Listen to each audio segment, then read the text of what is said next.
الحمد لله نحمده ونستعينه ونستغفره ونؤمن به ونتوكل عليه ونعوذ بالله من شرور أنفسنا ومن سيئات أعمالنا من يهده الله فلا مضل له ومن يضلل فلا هادي له وأشهد أن لا إله إلا الله وأشهد أن محمدا عبده ورسوله أما بعد فإن خير الحديث كتاب الله وخير الهدي هدي محمد صلى الله عليه وسلم وشر الأمور محدثاتها وكل محدثة بدعة وكل بدعة ضلالة وكل ضلالة في النار. أعوذ بالله من الشيطان الرجيم. بسم الله الرحمن الرحيم. يا أيها الناس اتقوا ربكم الذي خلقكم من نفس واحدة وخلق منها زوجها وبث منهما رجالا كثيرا ونساء واتقوا الله الذي تساءلون به والأرحام إن الله كان عليكم رقيبا. يا أيها الذين آمنوا اتقوا الله حق تقاته ولا تموتن إلا وأنتم مسلمون. يا أيها الذين آمنوا اتقوا الله وقولوا قولا سديدا يصلح لكم أعمالكم ويغفر لكم ذنوبكم ومن يطع الله ورسوله فقد فاز فوزا عظيما. وقال يرفع الله الذين آمنوا منكم والذين أوتوا العلم درجات. وقال النبي صلى الله عليه وسلم من يريد الله به خيرا يفقهه في الدين. محترم حاضرین جمعہ، اللہ تعالیٰ کا شکر و احسان ہے کہ اللہ تعالیٰ نے ہمیں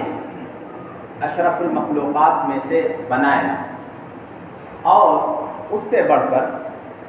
مسلمانوں میں سے بنایا اور اس سے بھی بڑھ کر اس جماعت سے بنایا جسے اہل سنہ والجماعت کہا جاتا ہے، جس کے بارے میں اللہ کے رسول صلی اللہ علیہ وسلم نے کہا کہ ایک ہی فرقہ ناجیہ ہے اور وہ ہے اہل سنہ والجماعت. خطبہ مسنونہ کے بعد میں نے قرآن کی ایک آیت تلاوت کی ہے.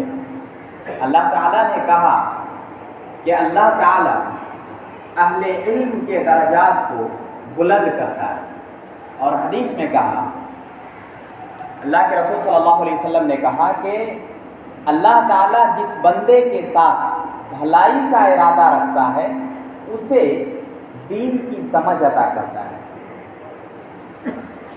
اس خطبے میں ہم لوگ 3 باتیں جانیں گے کہ علماء کون ہیں، کن کو ہم عالم کہیں گے، اور دوسری چیز ہم علماء کو کیسے پہچانیں، تیسری چیز کہ علماء کا کردار مجتمعات میں کیسے رہا ہے، یعنی معاشرے کی اصلاح میں علماء کا کیا کردار رہا ہے. میرا یہ موضوع اختیار کرنے کا مقصد یہ تھا کہ ہم چند جگہوں پر گئے، جیسے یہاں ایک چوک ہے، یہاں سے کبھی گزرے، کبھی سروا ٹولہ ہے ادھر گزرے، یعنی کہیں کہیں جب گزرے تو یہاں پہ میں نے دیکھا کہ ایک لہر چل پڑی، یعنی ہر کس و ناقص ایسی گفتگو کرتا ہے گویا کہ وہ بہت بڑا علامہ ہے. جیسے لوگ آپس میں باتیں کرتے ہوئے کہ یہ عالم کیا ہے، یہ علماء کیسے ہیں. اللہ کے بندے،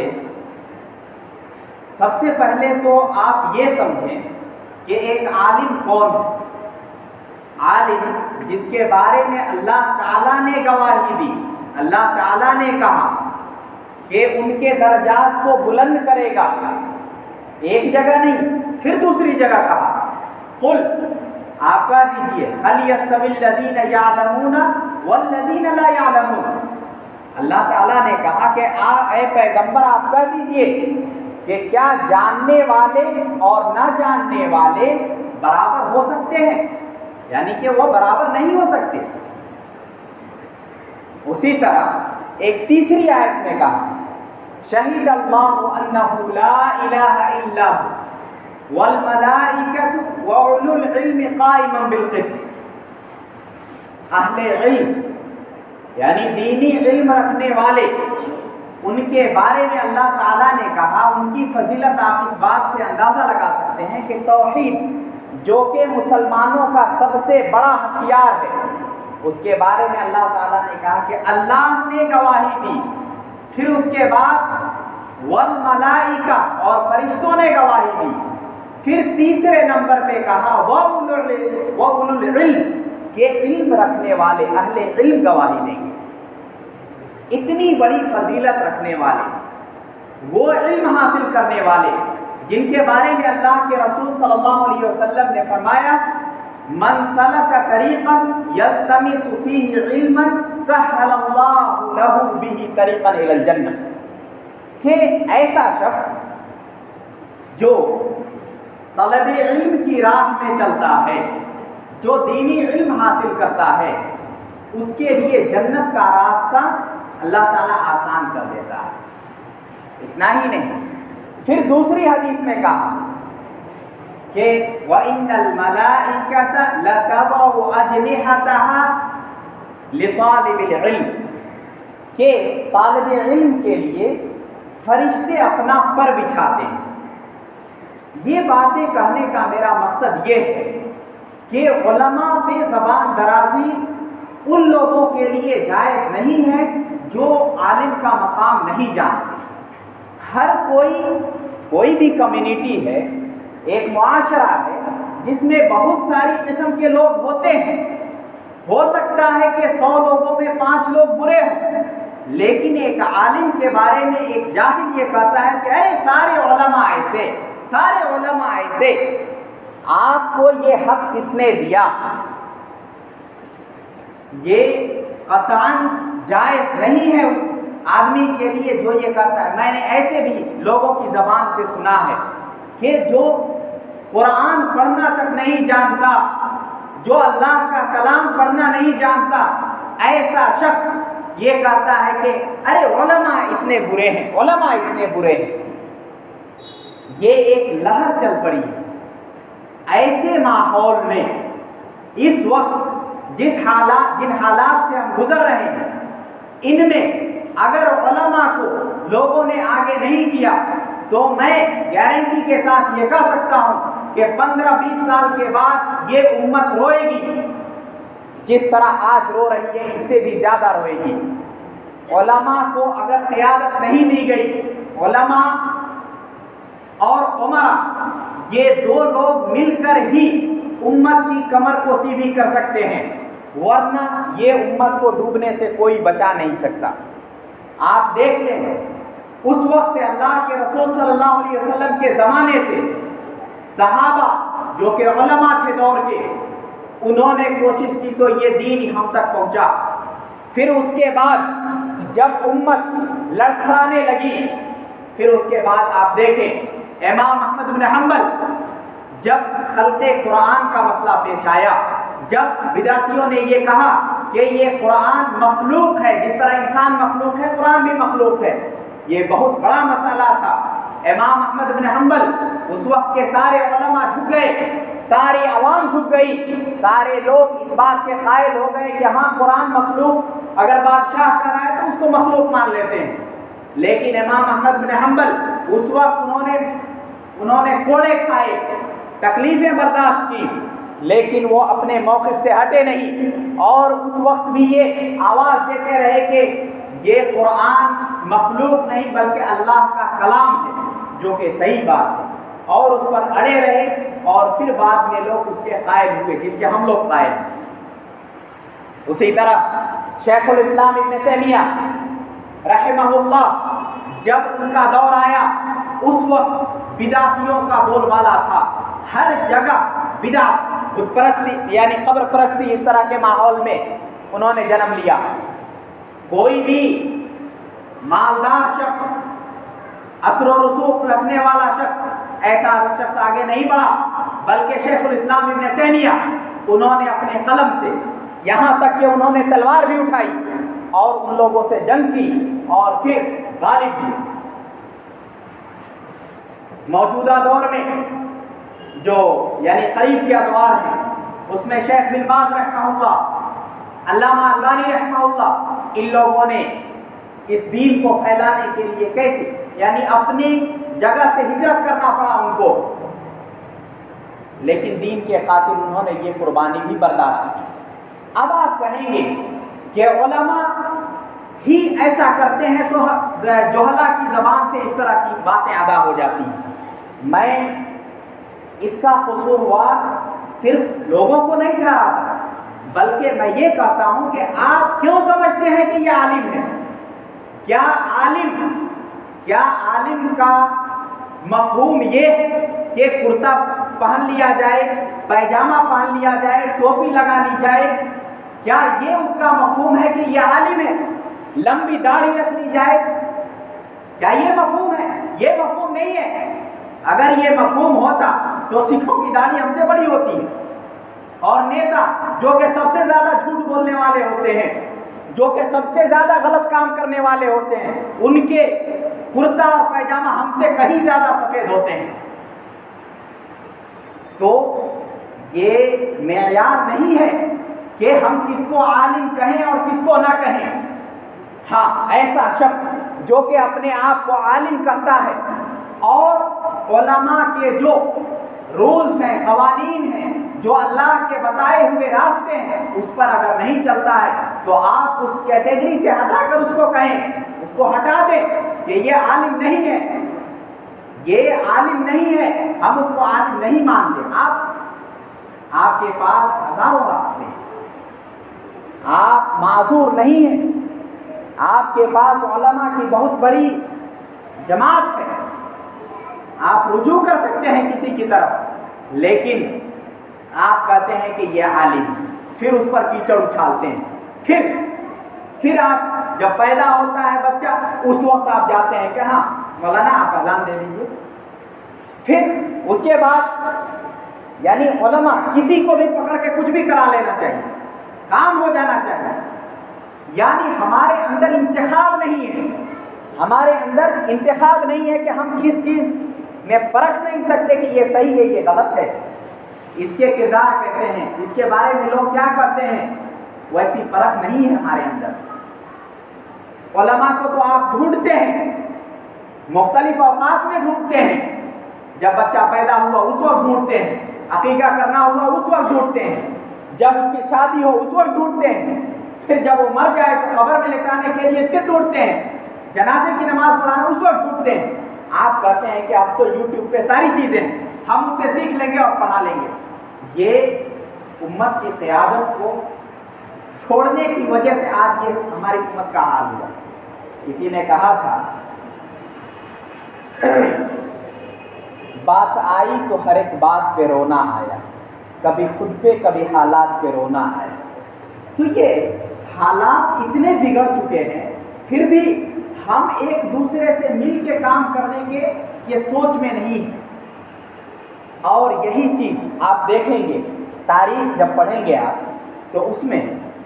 کبھی بھی کوئی بھی جماعت کامیاب ہونے کے لیے دو چیزوں کا ملن ضروری. جیسے ایک حکومت, جب سعودی حکومت قائم ہوئی, ایک مثال دیتا ہوں, سعودی حکومت جب قائم ہوئی تو اس وقت محمد بن عبد الوہاب اور سعود, آل سعود, یہ دونوں نے مل کر حکومت قائم, اور اس وقت انہوں نے وعدہ کیا کہ دینی معاملات جو ہیں, دینی معاملات وہ آپ سنبھالیں گے اور دنیاوی معاملات ہیں وہ ہم سنبھالیں گے. یہ ان کی تقسیم. اس کے بعد حکومت قائم ہوئی اور حکومت الحمدللہ چلتی رہی. تو جب بھی, اور اس کے بعد کے ادوار بھی اگر دیکھیں گے تو اس میں بھی یہی چیز ملتی ہے کہ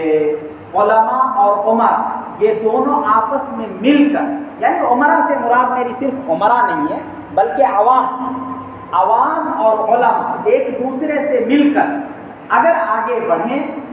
تو پھر یہ امت کامیاب ہو سکتی ہے۔ چند سالوں کے پہلے آپ نے دیکھا ہوگا کہ یہ امت ایک پلیٹ فارم بنا رہی ہے، یہ امت یعنی جماعت اہل حدیث ہو یا یعنی ایک پورے مسلمانوں کی جماعت، ان لوگوں کو کا شرازہ بکھیرنے کے لیے مختلف حربے اپنائے گئے اور ان کی سازشیں کامیاب بھی ہوئی، مسلمان بٹ بھی گئے۔ لیکن ابھی اس وقت کے ماحول میں کیا کوئی آدمی ایسا ہے جو یہ کہہ سکتا ہے کہ میں عالم ہوں؟ کوئی بھی صرف ان کی فضیلتیں بیان کر کے، میں یہ نہیں کہنا چاہتا کہ علماء بہت ہی بلند درجے پر فائز ہیں، میرے کہنے کا مقصد یہ ہے کہ علماء بھی اپنی ذمہ داری سمجھیں، جو بھی عالم ہے وہ بھی اپنی ذمہ داری سمجھیں۔ وہ جیسے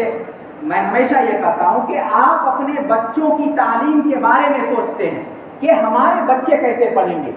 لیکن ایک عالم کی سوچ جو حقیقی عالم ہے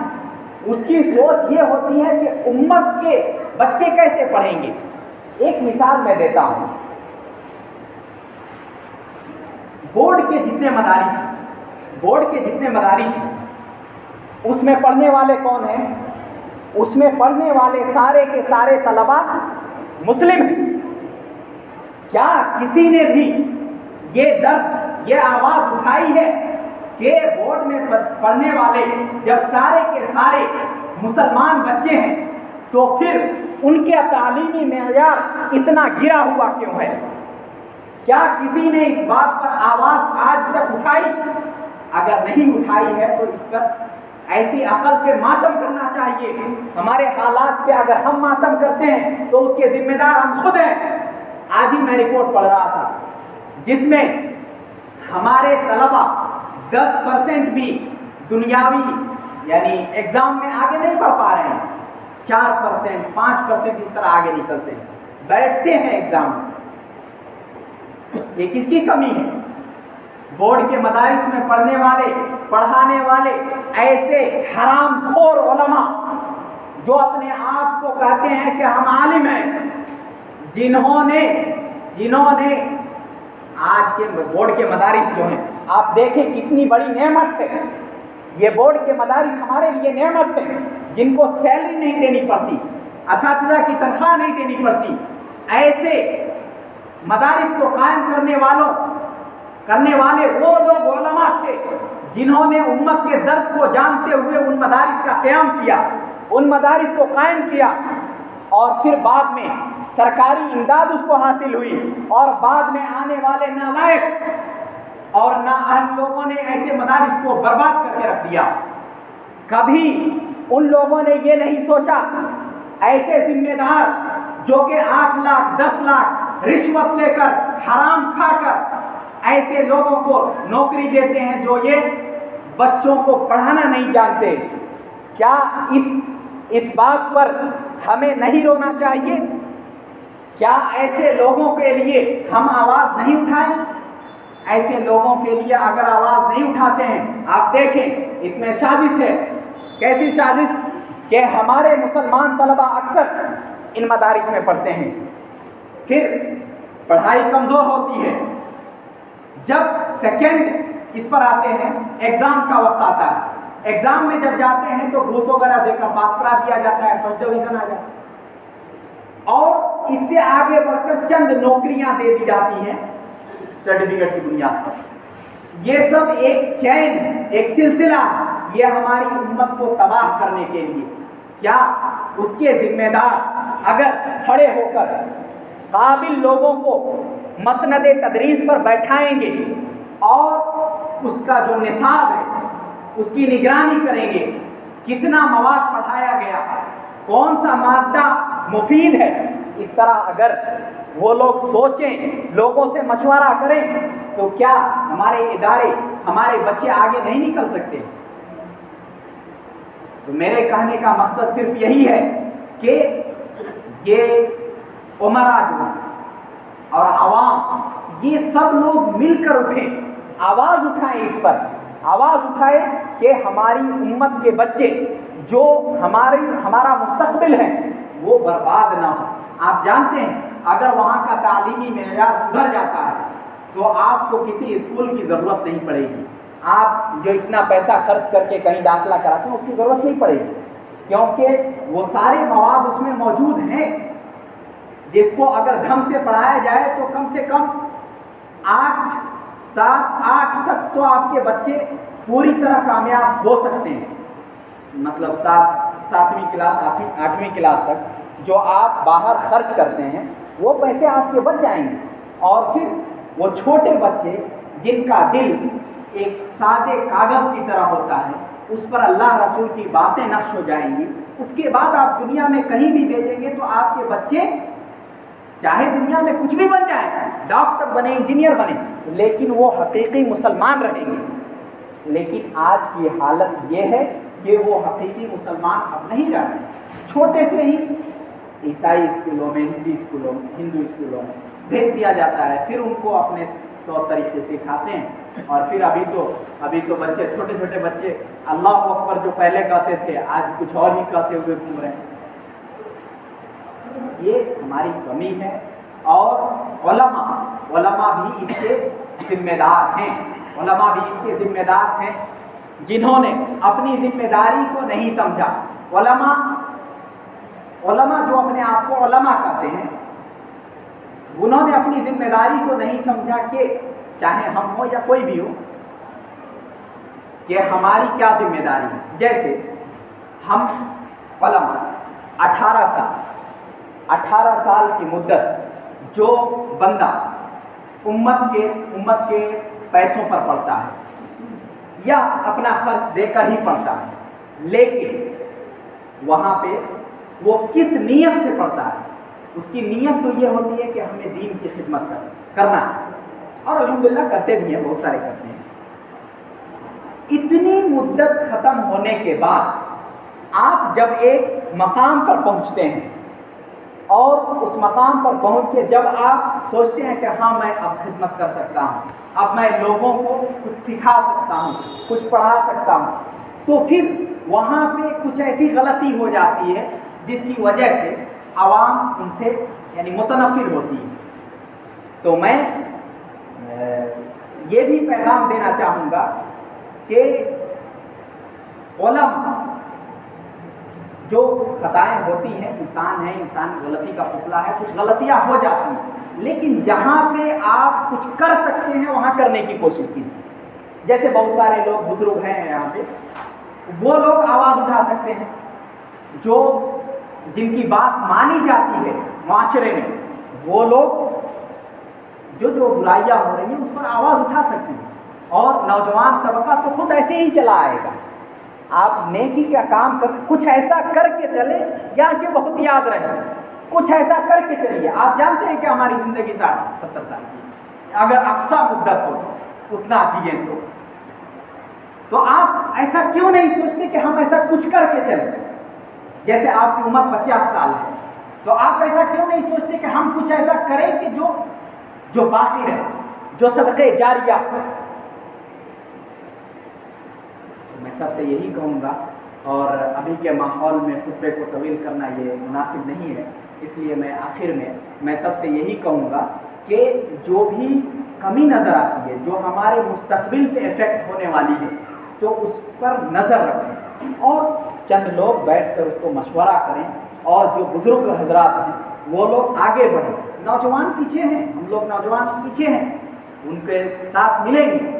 اور جو بھی برائی ہوتی ہے اس کو ختم کرنے کی کوشش کریں۔ نوجوان انشاءاللہ، نوجوان نسل میں کمی نہیں ہے، جو سربراہ ہیں ان میں کمی ہے۔ اگر وہ لوگ آگے بڑھیں گے، جیسے کچھ برائیاں معاشرے میں آپ لوگ جانتے ہیں، وہ برائیاں ہو رہی ہیں، اس کے لیے کچھ نوجوان حضرات اٹھیں، یہ بزرگ اٹھیں، ان کے پیچھے نوجوان آئیں گے، پھر معاشرے سے برائی دھیرے دھیرے ختم ہو جائے گی۔ جو لوگ ناسور ہیں، جو ناسور لوگ ہیں، ہمارے معاشرے کے چند 4-5 افراد ہیں پورے گاؤں میں جنہوں نے لوگوں کا جینا حرام کر دیا ہے، ایسے لوگوں کو آپ سمجھائیں، اچھے طریقے سے سمجھائیں، دین النصیحہ کے تحت ان کو سمجھائیں اور ان کو دبانے کی کوشش کریں کہ مسلمانوں کے خیر کے لیے سوچو، شر کے لیے مت سوچو،